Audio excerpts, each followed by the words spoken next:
Alhamdulillah. Alhamdulillahilladzi hadana bi'abdihil mukhtari man da'ana ilaihi bil idni wa qad nadana. Labbaika ya man dallana wa hadana. Shalla alaika Allahu bari'uka alladzi bika ya musyaffa'u khassana wa habana. Ma'alikal adhari ma'adini sirrikal asma fahum sufunun najada fahum sufunun najana. Ashhadu an la ilaha illallah wahdahu la syarika lah wa ashhadu anna sayyidana Muhammadan abduhu wa rasuluhu alladzi la nabiyya ba'dah.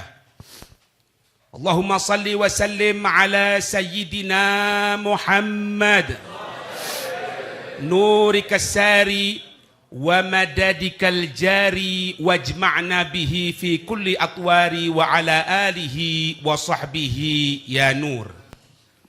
Subhanaka la ilma lana illa ma 'allamtana innaka antal alimul hakim wa tub alaina innaka antat tawwabur rahim. Rabbi shrah li sadri wa yassir li amri wahlul 'uqdatam min lisani yafqahu qawli amma ba'd.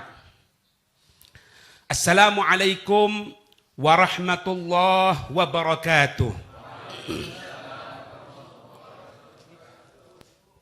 Syukur kepada Allah subhanahu wa ta'ala, kita dikumpulkan oleh Allah subhanahu wa ta'ala untuk berkumpul menghaturkan salawat dan salam kita kepada junjungan kita Nabi besar Muhammad sallallahu alaihi wasallam. Yakinlah tanpa keraguan sedikit pun bahwasannya junjungan Nabi kita Muhammad menjawab setiap apa-apa yang kita sampaikan kepada Nabi Muhammad berupa salawat dan salam kepada beliau. Yang kita harapkan bukan sholawat kita para hadirin. Yang kita harapkan adalah jawaban salam dari Nabi kita Muhammad sallallahu alaihi wasallam. Dikatakan dalam kitab Nasaihud Diniyah, Al-Habib Abdullah Al-Haddad beliau mengatakan ma min ahadin. Beliau menyampaikan riwayat hadis ma min ahadin yusalli wa yusallimu alayya illa raddallahu ruhi hatta arudda alaihi salam. Tidak ada satu orang yang dia tadi itu mengucapkan salawat dan salam kepada diriku kecuali Allah mengembalikan rohku sehingga aku bisa menjawab salam orang tersebut. Berapa juta bahkan berapa miliar dari manusia yang sekarang ini salawat dan salam kepada Nabi. Artinya setiap waktunya Nabi dikembalikan rohnya oleh Allah sehingga Nabi hidup di alam barzakhnya dan mengetahui apa-apa yang kita sampaikan, yang kita haturkan. Kemudian beliau menjawab atas apa-apa salam dan salam yang kita sampaikan kepada beliau. Dalam satu hadis yang lain dikatakan bahwasannya man shalla alayya wahidatan sallallahu alaihi asyra. Tidak ada satu orang yang mengucapkan salawat kepadaku sekali aja, sekali. Maka Allah akan menjawab salamnya orang tersebut dengan 10 salam, dengan 10 salawat dari sisi Allah subhanahu wa ta'ala. Habib Abdullah Al-Haddad beliau mengatakan, jangankan 10, 1 saja Allah menjawab salam kita, Allah menjawab salawat kita, maka itu katanya Habib Al-Haddad cukup untuk bekal kita hidup di dunia bahkan di akhirat kelak. Sekali saja. Terus bagaimana kalau beribu kali, berjuta kali Allah menyampaikan salam dan salawatnya kepada kita karena kita bersalam dan salawat kepada Nabi Muhammad sallallahu alaihi wasallam. Tidak ada solusi yang terbaik, tidak ada pemecahan yang terbaik untuk segala urusan kita, untuk segala kerepotan kita kecuali Allah telah menyediakan Nabi Muhammad sebagai wasilah kita untuk menyelesaikan segala problem kita. Jangankan kita para hadirin, binatang ketika dia dalam keadaan kesulitan, mereka banyak meminta bantuan kepada Nabi Muhammad sallallahu alaihi wasallam. Kita lihat bagaimana ketika itu Nabi sallallahu alaihi wasallam melewati di satu onta. Kemudian onta tadi itu tengah dipukul oleh pemilik onta tersebut karena onta tadi itu tidak mau untuk diajak bekerja. Maka ketika Nabi lewat, onta tadi itu mendekat kepada Nabi, kemudian onta tadi itu mengeluh kepada Nabi.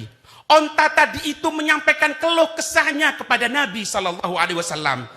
Maka setelah itu Nabi mengatakan, "Hei engkau pemilik onta, engkau telah berbuat kurang adil kepada ini onta. Engkau perintahkan onta ini untuk bekerja dengan semaksimal mungkin, tapi engkau kurang memberikan makan kepada ini onta." Onta ketika dalam keadaan kesulitan minta wasilah perantara Nabi kita Muhammad sallallahu alaihi wasallam.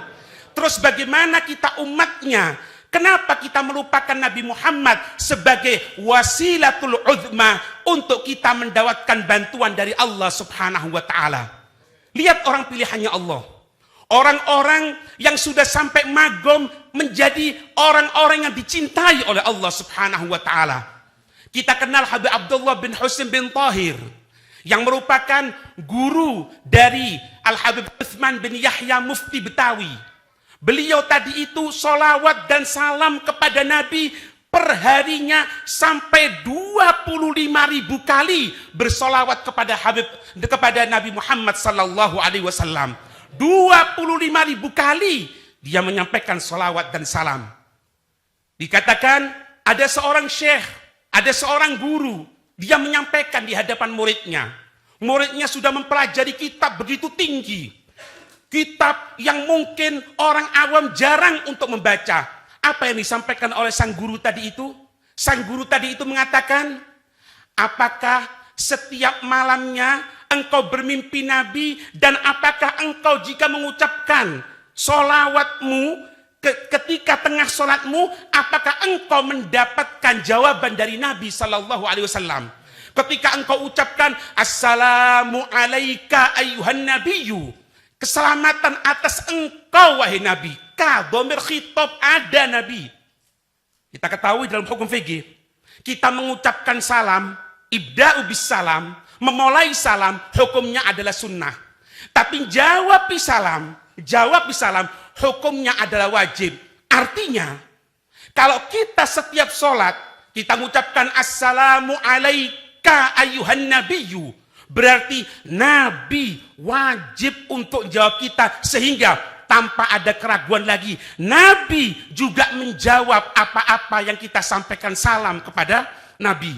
Sang Syekh bertanya, apakah engkau mendengarkan ketika Nabi menyampaikan salam kepadamu, menjawab salammu? Murid tidak ada yang berbicara sama sekali, tidak ada yang menjawab sama sekali, terdiam semuanya. Maka apa katanya si guru? Ubku alal qulubi allati hujibat an simai Rasulullah sallallahu alaihi wasallam. Katanya sang Syekh, nangis kamu semuanya. Merontalah engkau kepada Allah Subhanahu wa taala terhadap hati-hati yang sudah terhijab dari untuk mendengarkan sampaian lantunan salam dari Nabi sallallahu alaihi wasallam. Fala haula wala quwata illa billah. Apa yang menyebabkan kita jauh dari Nabi? Nabi dekat. Wa'lamu anna fikum Rasulullah. Ketahui bahwasanya di antara kamu sekalian ada Rasul, ada Nabi yang selalu pandangannya kepada kita, yang selalu mengintai kepada kita. Lalu kenapa? Jangankan yakodotan dalam keadaan terjaga, maaf, mimpi kita tidak pernah. Umur 40 tahun, umur 50 tahun, terkadang umur 60-70 tahun. Ayyam hasad ummati ma baina sittin aw sab'in. Padahal dikatakan waktu panen umatku, waktu kembalinya umatku kepada Allah Subhanahu wa taala, meninggalnya antara umur 60-70 tahun. Lalu kenapa kita tidak pernah bermimpi Rasul Sallallahu Alaihi Wasallam?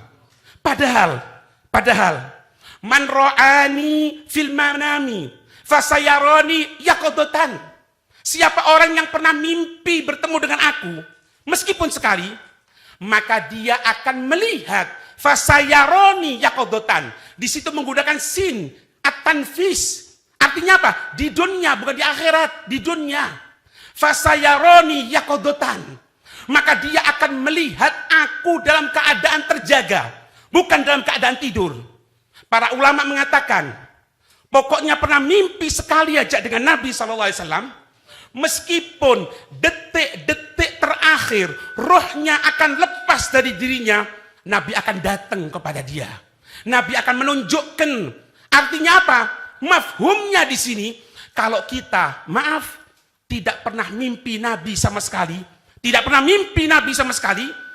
maka jangan harap ketika dalam keadaan sakaratul maut, Nabi akan datang kepada kita. Kenapa? Dalil dari Nabi SAW. Timbul pertanyaan, apa yang menyebabkan kita terhijab dari Nabi? Habib Ali bin Muhammad al-Habsyi, pengarang Simtud Duror, beliau dikatakan apa? Tidak memulai maulidnya, bacaan maulidnya, kecuali menunggu kehadiran Nabi. Dan beliau melihat bagaimana kehadiran Nabi. Habib Ali bin Muhammad al-Habsyi. Apa yang menyebabkan? Maaf hadirin, sunnah yang sering kita tinggalkan. Sunnah Nabi, yang Nabi itu betul-betul memperhatikan tentang masalah sunnah, kita biarkan begitu saja. Maaf, jangan kita mengatakan ayo kita berjihad, ayo kita bertempur, menunggu komando ulama. Ya khair, tidak ada masalah. Tapi sebelum engkau bertempur, sebelum engkau berjihad, apakah sunnah Nabi sudah engkau laksanakan? Apakah ketika kita akan sholat menggunakan siwak? Padahal Nabi ketika akan wafat, detik-detik beliau akan wafat, di pangkuan Sayyidatuna Aisyah, beliau meminta untuk supaya disiwaki. Nabi masih menginginkan untuk disiwaki. Terus kemana kita siwak kita? Kenapa kita ganti dengan sesuatu yang kadang-kadang dibenci oleh Nabi? Kadang-kadang, maaf, kita ganti dengan rokok. Kita katakan, rokok itu makruh, bukan haram. Coba pikirkan, apa arti makruh? Makruh sesuatu yang dibenci. Dibenci siapa? Dibenci Allah. Dibenci Rasul. Dibenci dengan orang-orang pilihannya Allah. Kenapa kita tinggalkan seperti itu? Ada seseorang mimpi, hadirin. Tiap malam mimpi Nabi. Tiap malam. Suatu hari, dia suatu saat 3 hari tidak mimpi Nabi. 3 hari. Tidak mimpi. Apa yang terjadi? Nangis. Menyesal. Dalam keadaan kesulitan. Dalam keadaan sedih. Kenapa Nabi kok tidak datang kepadaku selama 3 hari ini? Setelah 3 hari, dia mimpi lagi. Mengucapkan istighfar, minta ampun kepada Allah, mimpi lagi. Tanya sama Nabi. Ya Rasul, kenapa 3 hari engkau tidak datang di dalam mimpiku? Padahal sudah 40 tahun aku memimpikan engkau ya Rasul. Tapi sekarang 3 hari engkau tidak datang ke dalam mimpiku. Apa jawaban Nabi? Hei fulan, apakah kamu lupa? Ketika hari ini, jam ini, waktu ini, engkau menggunakan pakaian bukan dengan tangan kanan terlebih dahulu, tapi engkau menggunakan tangan kiri terlebih dahulu. Gara-gara menggunakan pakaian dengan tangan kiri, padahal sunnahnya gunakan kalau pakaiannya terbuka, menggunakan tangan kanan terlebih dahulu, baru tangan kiri. Gara-gara menyalahi sunnahnya Nabi, terhijab 3 hari. Tidak bisa mimpi Nabi SAW. Padahal 40 tahun mimpi bertemu dengan Nabi SAW. Terus bagaimana dengan kita kiranya? Apa yang mau kita andalkan? Nabi siap untuk memberikan syafaatnya kepada kita. Ada seseorang mimpi dalam keadaan kiamat. Kemudian apa yang terjadi? Dalam keadaan kiamat, dalam keadaan ketakutan. Datang Nabi SAW memberikan syafaat kepada mereka yang perlu disyafaati oleh Nabi. Dia berteriak, Ya Rasulullah, Ya Habibullah, wahai kecintaannya Allah, wahai Rasul Allah, wahai kekasihnya Allah. Nabi menoleh. Nabi seolah-olah tidak kenal. Apa dikatakan? Ya Rasul, Aku umatmu. Aku adalah kelompok umatmu ya Rasul. Kenapa engkau seolah-olah tidak mengenal diriku? Padahal aku adalah umatmu. Dan aku tahu bahwasanya engkau akan tahu semuanya dari umatmu. Apa jawaban Nabi? Ketika engkau di dunia, engkau tidak peduli kepada sunnahku. Engkau tidak peduli kepada syariatku. Engkau biarkan anak istrimu keluar dalam keadaan tanpa berhijab. Engkau biarkan anak perempuanmu, dia bermainan HP dengan laki-laki yang bukan mahram. Engkau biarkan saja. Sunnahku engkau tinggalkan. Syariatku engkau injak-injak. Itu yang menyebabkan aku tidak melihat engkau. Meskipun engkau adalah umatku. Na'udzubillahi min dzalik. Bangun dari tidurnya, dia nangis, dia bertobat kepada Allah Subhanahu wa taala. Pikir hadirin.